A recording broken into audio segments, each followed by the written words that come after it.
ভাসমান গ্রন্থাগার গু। একটি নির্মল সকালে গ্রামবাসীরা একটি শ্বাসরুদ্ধকর দৃশ্যে জেগে ওঠে।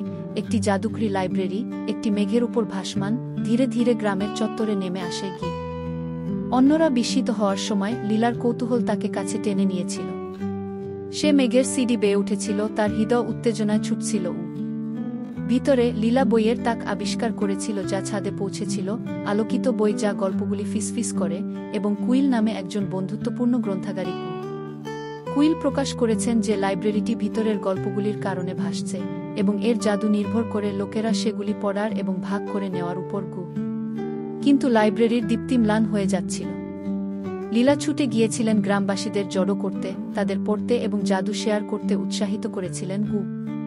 লীলাকে ধন্যবাদ, গ্রামবাসীরা গল্পের শক্তি শিখেছে, এবং ভাসমান লাইব্রেরি যেখানেই যায় সেখানেই জাদু ছড়াতে থাকে। গু পড়তে থাকুন, এটা আমাদের ম্যাজিক।